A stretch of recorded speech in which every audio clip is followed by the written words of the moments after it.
Welcome back to another edition of Ego on Break. I'm your host, Jay Andrews, and as always, I'm joined by a fumbling Logan Creed. So, what's up, Butterfingers? Watched any wrestling lately? One match. And the highlights of Raw last night. I wish I would have watched that crap. I heard it was really good. Yeah, I don't know what you Really? saw, but okay. I heard it was probably one of the top 10 of the year. Yeah, if you believe what you want to. I mean, I'm just telling you what I heard. I'll tell you what I saw. The internet's never wrong. Yeah, clearly. Lillian Garcia's and then Mean Gene Okerlund too. You believe that shit? I mean, I got a lake I'll sell you. I don't know the link. Is it full of water? She's horrible. So, You heard her call wrestling yet? She sounds like she's reading the script the whole time, and she's lost when she isn't reading the script.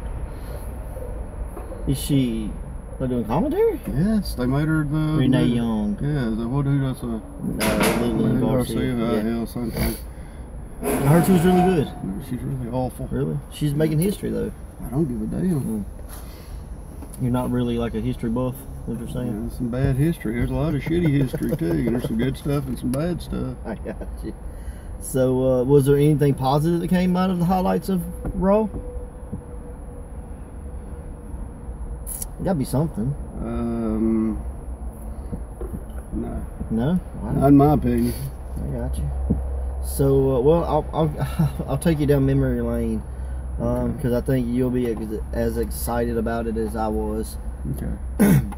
We're both big Ring of Honor fans, but clearly Ring of Honor is not what it used to be. But until you kind of compare the two, you don't necessarily remember how much it changed. You know what I mean, or realize how much it's changed. And so I was scrolling through Facebook, and Slim J had put up a match of him versus Red from 2002 in Ring of Honor when he was part of Special K. Holy moly, it was really good. Yeah. And so it got me on kind of the wormhole. So I went and watched a ton of stuff from 2002 Ring of Honor, and man, it was so it kind of rekindled the fire. You know what I mean? Like, it was like, yes, this is why I started promoting wrestling, is because I wanted this. So I mean, I watched Jay Briscoe versus Mark Briscoe. I watched it. Jay versus Jimmy Rave matches. I just watched Jimmy Rave, CM Punk in a steel cage. Yep, I saw that. And they had already had the dog collar match. Yeah, I seen that. So that whole feud was really cool. And let's see what else. Man, I watched a bunch of stuff. I watched AJ. I watched Nigel McGuinness. Man, it was so good, but it just reminded me, like, man, this right here is why I put in what I put in, and what I try to. It almost makes me want to, like, go back and rethink how I'm doing things, and like, hey, let's do this again. Please do. I appreciate it. It really would be good, but I encourage everybody to go back. Just do Ring of Honor 2002, and you'll find some really good stuff. I got several DVDs from that era. And what's crazy is just like Jimmy Raven hit me up. He's about to have some emergency surgery done or something, and he's looking like just to get rid of all his stuff to try to pay for the surgery. So he's cutting deals on like T-shirts and DVDs and stuff. He's like, hey, if you wanted to get something to sell at your merch table, whatever, like, I don't want to do the whole beg for money kind of thing. So I'm trying to sell off all my inventory to pay for the surgery. So pretty cool, and I'm probably gonna he sent like a couple good deals, like some packages and stuff. So I'm probably gonna hit some up just for my personal collection. I don't know how much I'd be able to sell as far as physical DVDs and stuff at shows anymore, but definitely gonna probably buy his. He's got a couple best ofs, and I'm gonna try to get those. So maybe we can do some reviews on that. Yeah, I like back in the day when they were throwing toilet paper. And he was He was like probably the hottest heel they had. Oh, for sure. I always thought they were crazy not to put the belt on him at that point. Yeah, absolutely. Because I mean, he was feuding with Punk. He was feuding with AJ. Like, he was definitely their top heel. Like, no doubt about it. It was cool but it was so cool. Like, he was hated but loved almost to the point like where they wanted to still honor him, and that's where the toilet paper, instead of throwing streamers, they would throw toilet paper at him. and it became like a game because they would just plow him and he just pick on, just baseball him at people, like so. It was almost a little battle there with toilet paper Wasn't Nigel with him at one point, and then Nigel threw some and hit him in the back of the head, and it started like a whole feud. I could have. Yeah, I was like, man, a lot of good stuff come out of that. Absolutely. But I really dug it, man. And like Red was the match with Slim J. Like they did a thing, you know, like you see a lot of people do, like they duck the clothesline and hook their arm and float over the other side and, you know, kind of land on their feet. Slim J did it, but he just went around his arm. Like, I'd never seen anybody do that. Like, and I told you I wanted to get Slim J up here in Mississippi. Yeah, super good, man, and you know, just the guys that came out of that the Special K group. I mean, you had Jay Lethal came out of there as he was Hydro. Slim J came out of there. I think Sal Renaro came out of there. Wasn't Becky Bayless the female? Becky, yeah, which was, she was Cookie in TNA with Robbie E or whatever. Easy and Dixie and man, it's just so many guys in that group, and it was all like the rich kid ravers kind of thing, you know. They'd put it over on commentary, and you know that, you know, they're just blowing their parents' money on drugs or whatever. So it was good stuff, though. I mean, it was, you know, it's just, and then like at that time you had, but that's when I always say his name wrong. Gabe still owned it. Well, I don't think Gabe owned it as much as he was just the booker. Well, you know what I mean. Yeah, but he was in charge. Is what I'm saying. And you had all the guys coming up from Shawn Michaels' school. So you had Rudy bringing the carload, and you had, you know, Biohazard, you had John Hope, you had Spanky, you had Paul London, you had Daniel Bryan, you had Michael Shane, you had Simply Luscious. Yep. So there's a lot of people, you know, driving. I think they said it was like a 16 or an 18-hour car ride. Rudy Boy had a little feud with Carino. I got the end match at my house. Yeah. So it's very cool to see those guys. Like I watched. There's a part 1, part 2. It's a match called the Showstopper match, and it was all the students. Yeah. And Rudy sent them out like a gauntlet style, and like the winner would get a contract so that they wouldn't have to do the drives. They could get flown because like if you were on a contract, Ring of Honor would fly you in. So instead, you know, like they were all basically fighting not to have to drive 16, 18 hours, you know. So I thought that was really cool. Michael Shane won, didn't he? I ain't seen him in God, I can't remember. I don't know what happened. You know, the last like maybe. Yeah, the last thing that like really did that was, you know, I would say was working was him and Kaz, and what's the female that was with him? I don't remember.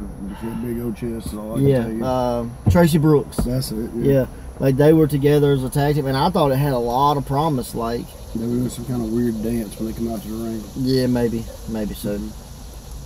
The Brooks bounce or some crap they were calling it. Yeah. But then I think from there they ended up like with the Raven maybe, and that stuff didn't work. Like where he remade them, you know, or whatever. Yeah, but when you remake the Flock 1,000 times, it's kind of like remaking the NWO over and over and over. And which is crazy because, you know, they had just kind of floating over from ROH to Impact back then. You know, if you think about the people that came through there and that was part of Raven's flock, you know, like CM Punk, you know, Mickey James, you know, Julio De Niro, which I don't know whatever happened to him. I guess in the end, Impact just had more money, and Ring of Honor didn't have well, and plus they had the TV presence. You know, that made a lot of difference because you got to be on TV. Ring of Honor sold as much DVDs as you did freaking television. For sure. But I'd love to get my hands on a lot of that old Ring of Honor. They used to sell a lot of it. Yeah, I've got a good bit on VHS, but I'd like to get it on DVD. Like, if you go on their website, they only go back, you know, like to 2015 or something. Or so you don't get that old stuff. But I'd really like to have that stuff. Hey, Ring of Honor, I know you watch these. Yeah, right. But you know, if you wanted to do like a best of, you know, each year, that'd be really cool. Yeah. I remember they had like the 4 DVDs that went out to like stores. Yeah, I've got all of those. Got those. I've got the Era of Honor Begins. That's really good. But Man. They did one of the very few successful business, invade business Yeah. for CZW. Right. You know, they did a lot of stuff, man. Yeah. Think about if they would have the television presence then that they have now. Yeah. Just imagine where we might be instead of watching freaking Roman Reigns. I like Roman Reigns. So Go right ahead. I know. once he turns heel, it'll be okay. Yeah, sure, that'll happen. You ever seen I'll do it on if the you same really- night. If you really want to get Roman and Cena to turn heel, stop buying T-shirts. That's how you do Never it. bought one, so I'm in good shape. Once the merchandise stops selling, they'll realize, oh wait. But then, like, my kids are huge Roman Reigns I know fans. there's your. I mean, that's the thing though. Like, you know, Roman Reigns may not be for the adult generation. You know, it's for that, 12 and under generation. You know, same thing with Cena. But you had to realize, like, had it not been for people being targeted to to us at that age, we may not be wrestling fans now. So just look at it like that. Like, Roman and Cena are, they're there to get the next 30 years of fans. You know what I mean? Like, But the greatest buzz ever was between the 18 to 40-year-old audience with Steve Austin and The Rock. right. But all those guys grew up on Hogan. Yeah, but it still was the greatest era that they made the most Right. money was the Steve Austin So- Rock era. Give it 10 years and you may have another they never attitude will. there. I don't believe the world will ever go back to that era. No, it hurts me feelings. You got too many corner hugging crybabies now. But man, like, Ring of Honor was so good. You remember any early stuff that stood out for you? Any early matches? That very first three-way. Yeah, Brian, Loki and Daniels. Loki and Daniels. Yeah. And pretty much anything with Joe back in the day. Yeah. Oh, I watched a Joe match, and the Prophecy had sent him in to beat up Loki, Mm-hmm. and I'm like, They beat the crap out of him. who is this Samoa Joe? He was like in Mean? shape. Yeah. I don't say he was in shape, but he was. No, slim, dude, compared to now, Oh, like, yeah. the dude was in shape, you He's know. like 40 now. Oh, I get it. I mean, I get it, but like we think about Joe now, and he's the fat guy that can fly, I don't think about him now. And back then, he wasn't that guy. I mean, he was an ass kicker, What's just scary to me is like now that he's made it, I don't want to watch him. I'm telling you, dude, that's He's me. so watered down now. Yep. It's almost one of those things like you're punished to find the guys before they make it, Yeah. and that's the reason I tell people, I'm like, I'm a fan of people, but once they make it, I'm not a fan of them anymore. Like, I'm kind of that guy that loves football, but he doesn't watch the NFL. He'd rather watch high school football because those are the guys that are hungry. I don't want to watch no football. But I mean, wrestling's kind I of the know what same you're way. saying, yeah. I like to Right. watch them at when they're in high school gyms. That's when I like to watch them. This is the last I've heard. Now these two are supposedly going, but I just heard Pentagon's going to WWE, Yep. and I heard Phoenix is going to WWE, Yep. and I'm just like so fucking disappointed because I'm Mhm. like, well, they're going to get used on 205 dive, and nobody will ever see it. They have literally so many wrestlers now they don't have a spot for them, so they're just making up crap to put them there, and it's just so watered down. Right.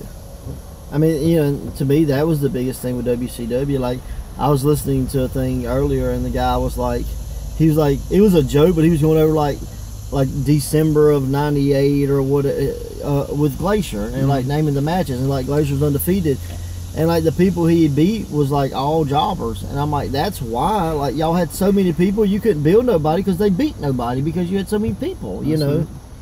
Well, they just started doing that with a big old buffed up tag team in WWF. What are they called? Agents of Justice. Yeah. Huh? Is that a thing? I don't know, man. Authors of Pain. Authors of Pain. I know no damn Agents of Justice. Like, Shout out to Dark Fury and Max Glory. only if Max Glory hit a swanton on you. Yeah, Max Glory, R.I.P. Rest in peace. Yeah. Poor fella. Wherever he moved to. He had lots of potential, but he was just too high strung, and the nightmare murdered him. Yeah. So sad. So sad. Yeah, they jobbed out some jobbers last night, and I was like, Well, do they still have Spud as their manager? Yeah. What do you think of that? I saw the picture and I was like, this is not work. It's like a chihuahua leading around two fucking pit bulls. I get word with Paul Ellering because he had always had these. The rumor is Vince said he looked too old for TV. Well, now what I heard was the fact that he didn't want to travel, Well, no, and this they is were the- going to do something this else is with the him in new- NXT. New rumor. Yeah, new rumor doesn't And count. in your window. Yeah, out your window. Out your window. So I just, out your windows I and don't hearsay. know. I'm man. sorry. I It watched, didn't work for me. Like, And then Rousey worked a tag match. It was horrible. really. She cannot wrestle. It's all God. She gonna hurt somebody. You think? 100%. Go watch her throw these people around by their damn arm, I'd bro. rather not. I mean, I Jesus. don't get a lot of time to watch wrestling, so if I get it, I'm not I don't wanna wasting waste it. I hate So- she was in the highlight reel a lot. So, But she grabbed me people by her damn arm. She's swinging them around and they bumping. Like everybody's bumping for her. But I'm just going, well, somebody's shoulder's gonna come popped out any damn minute now.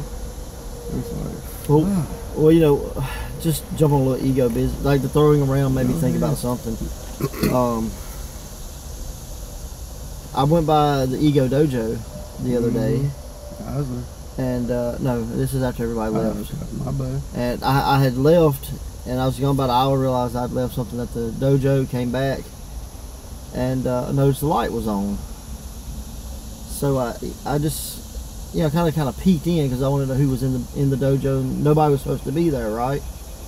So I go in, and Ursa Major and Stardust are there, and I'm like, why are they here? So Ursa had, or I say Ursa, there was a third person there, and I have no idea who they were, but he was getting the crap beat out of him by Stardust.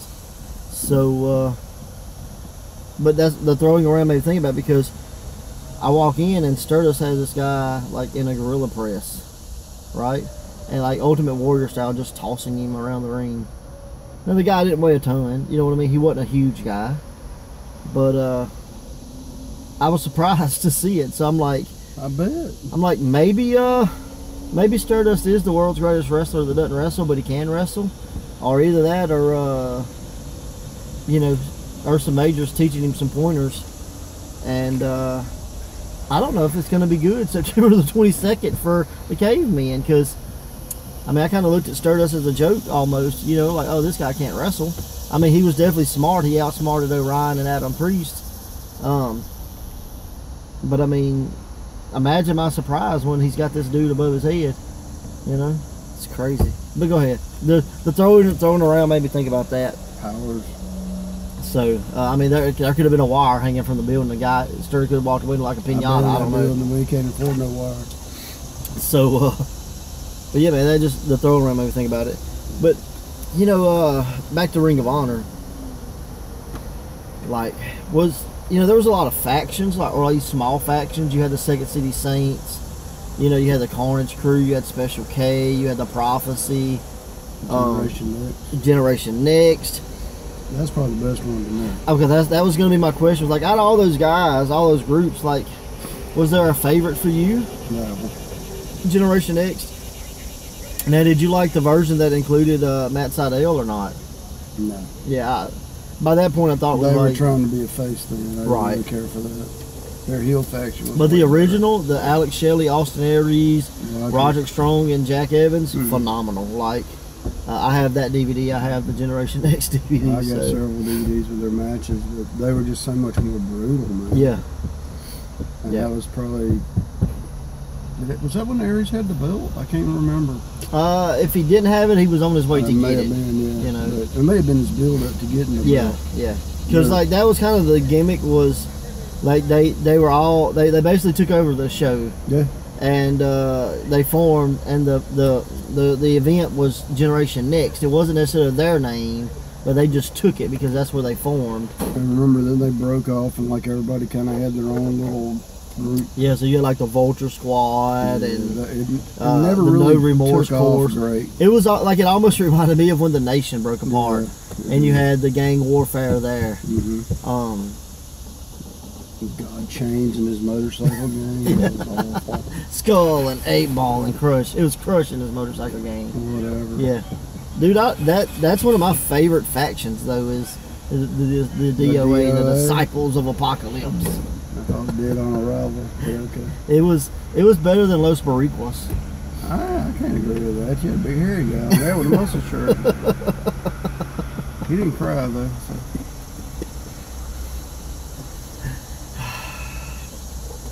What was the other one? Was there another one? Well, The Rock he basically went by himself.